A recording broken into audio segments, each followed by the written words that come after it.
Bismillahirrahmanirrahim. Assalamu alaikum my dearest viewers. I'm Rubina Jan. I'm again with you with my new video. आज मैं अपनी इस video के अंदर सेकेंड ईयर क्लास की चैप्टर नंबर 1 होम्योस्टेसिस के MCQs विद एक्सप्लेनेशन आप लोगों के साथ शेयर कर रही हूँ। आप सब बच्चे पेज नंबर 23 ओपन कर लें, ठीक है, और साथ साथ आप लोगों ने इसे सॉल्व करना है और अंडरस्टैंड करना है। MCQs number 1, the capacity of a living system to loss water is, यानी कि किसी भी लिविंग सिस्टम के अंदर वाटर लॉस करने की जो एबिलिटी होती है, जो कैपेसिटी होती है, उसे हम वाटर पोटेंशियल कहते हैं। Number 2, the net movement of molecules remains in equilibrium when a cell is placed in, यानी कि ये आपके पास ये कुछ सिस्टम्स मौजूद हैं, जैसे कि hypotonic solution, hypertonic solution and isotonic solution. अब इसके अंदर कंसंट्रेशन बेसिस, यानी कि सॉल्ट की कंसंट्रेशन की बेसिस पे ये डिफरेंट सोल्यूशंस हैं, ठीक है। अब हाइपर ये है, इसमें कंसंट्रेशन ज़्यादा है। हाइपो के अंदर भी हमारे पास जो कंसंट्रेशन है वो नॉर्मल है। आइसो के अंदर कंसंट्रेशन जो है वो सोलूट और सॉल्वेंट दोनों की क्या होती है, इक्वल होती है। तो ये क्या कह रहे हैं, यानी कि वो कौन सा सोल्यूशन है जिसके अंदर रिमेन्स इन इक्विलिब्रियम। इक्विलिब्रियम का मतलब ये है कि stable, forward and backward reactions both are equal. तो वो हमारा कौन सा इन्वायरमेंट होगा, आइसोटोनिक सोल्यूशन। आइसोटोनिक सोल्यूशंस क्या होता है, जिसके अंदर tissue fluid maintained at same water potential, ठीक है, सेम वाटर पोटेंशियल पर सोल्यूशन मेंटेन होता है। MCQs number 3, plants growing in salt marshy are termed as, यानी कि सॉल्ट एरिया के अंदर जो प्लांट्स ग्रो करते हैं, ठीक है, वो कौन से होते हैं, वो हाइड्रोफाइट्स, हेलोफाइट्स, मीजोफाइट्स या xerophytes.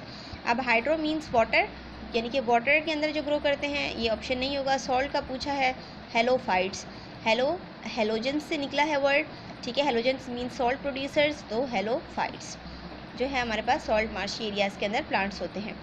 Number 4, plant cells when constantly placed in hypotonic solution does not burst because of the presence of, यानी कि अगर हम प्लांट सेल को हाइपोटोनिक सोल्यूशन में रख दें, ठीक है, यानी कि जिसके अंदर नॉर्मल कंसंट्रेशन हो, तो वहाँ पर सेल बस्ट क्यों नहीं होता, यानी फटता क्यों नहीं है, क्योंकि सेल वॉल मौजूद होती है प्लांट्स में, ठीक है। तो इसका करेक्ट ऑप्शन सी है। Number 5, plant get rid of surplus water by losing in vapours, यानी कि अगर कोई प्लांट जो है वो अपनी स्टोमेटा, यानी कि एक्सक्रीटरी पोर जो है, जो कि हमारे पास लोअर एपिडर्मिस, यानी कि लीव्स की लोअर एपिडर्मिस में मौजूद होते हैं, स्मॉल टाइनी पोर्स होते हैं, ठीक है, तो वहाँ से वाटर जब लॉस करता है किसकी फॉर्म में, वेपर्स की फॉर्म में, तो उस प्रोसेस को हम ट्रांसपायरेशन कहते हैं।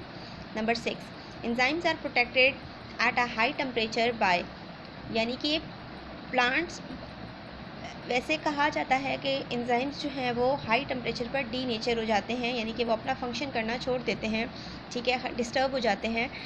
लेकिन कुछ प्लांट्स ऐसे होते हैं, अगर हमारे पास 40 डिग्री सेल्सियस से टेम्परेचर इंक्रीज़ हो तो प्लांट्स में हीट शॉक प्रोटीन प्रोड्यूस हो जाता है, उसकी मदद से एंजाइम्स जो हैं वो प्रोटेक्टेड होते हैं। Number 7, it is not a way of obtaining heat bye organisms, इनमें से कौन सा वे है जिसके ज़रिए जो है वो हीट ऑब्टेन नहीं होती, वो है sweating. It does not happen during regulation of cold temperature, अब हमारे पास कोल्ड टेम्परेचर में क्या चीज़ नहीं होती, वो है स्वेटिंग, ठीक है, यानी कि ठंडा इन्वायरमेंट होगा तो हमें स्वेटिंग नहीं होगी, यानी कि पसीना नहीं आएगा। Number 9, the process of removal of metabolic waste is called, यानी कि बॉडी से एक्स्ट्रा मेटाबॉलिक वेस्ट जब रिमूव होता है उस प्रोसेस को हम क्या कहते हैं, excretion. Number 10, the excretory organs of annelids are, ठीक है, एनिलिड्स का जो एक्सक्रीटरी ऑर्गन है वो क्या होगा, नेफ्रिडिया, जैसे कि हमारे पास कॉकरोचेज़ हैं, ठीक है, और प्लेनेरिया है, तो इनका जो भी एक्सक्रीटरी पोर होगा वो ऑर्गन्स होंगे, उसे हम नेफ्रीडिया कहते हैं। Number 11, the hormone involve in the reabsorption of water from kidney, यानी किडनी से वाटर जब रीअब्जॉर्ब होता है तो कौन सा हार्मोन उसमें वर्क प्ले करता है, ADH, यानी कि एंटी ड्यूरेटिक हार्मोन, ठीक है, anti diuretic hormone. Number 12, the most abundant component of urine is, urine में मोस्ट इंपॉर्टेंट कंपोनेंट जो है, यानी कि एक्सेस अमाउंट में जो होता है वो वाटर होता है।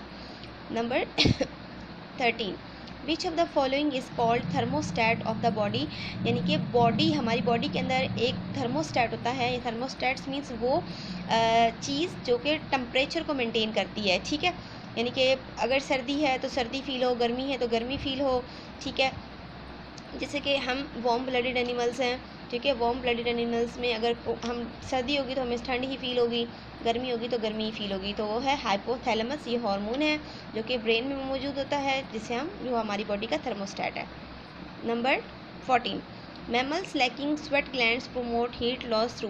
मैमल्स में स्वेटिंग ग्लैंड्स जो हैं वो नहीं होते, वो फिर हीट कैसे लॉस करता है? पैंटिंग। जैसे कि आप लोगों ने डॉग्स देखा होगा, वो मैमल्स है, ठीक है। लेकिन जब भी ज़्यादा गर्मी होती है तो अपनी ज़ुबान निकाल कर स्वेटिंग जो भी है वो हीट लॉस कर रहा होता है, ठीक है। 15, normal set point of human body temperature is 37 degree Celsius जो है वो हमारा नॉर्मल बॉडी टेम्परेचर होता है। अगर फ़ारेनहाइट में पूछा होता तो फिर 98.6 फ़ारेनहाइट हो सकता था, लेकिन यहाँ पर डिग्री सेल्सियस है तो ये टेम्परेचर करेक्ट नहीं है। यहाँ पर जो टेम्परेचर सेल्सियस में है वो 37 डिग्री सेल्सियस है। Thank you so much for watching my this video. I hope so कि ये chapter number 1 second year homeostasis के MCQs आप लोगों को समझ आ गए होंगे। नेक्स्ट चैप्टर के सपोर्ट एंड मूवमेंट के MCQs लेकर मैं बहुत जल्द हाजिर होंगी। Thank you so much for watching my this video. तब तक के लिए रुबीना जान को इजाज़त दीजिए। अल्लाह हाफिज़। अगर आप मेरे इस चैनल पर न्यू हैं तो मेरे चैनल को लाइक, सब्सक्राइब एंड शेयर करना मत भूलिएगा, और कमेंट के ज़रिए मुझे लाजमी बताइएगा कि आइंदा न्यूज़ चैप्टर कौन से टॉपिक पर आपको वीडियो चाहिए। Thank you so much. अल्लाह हाफिज़।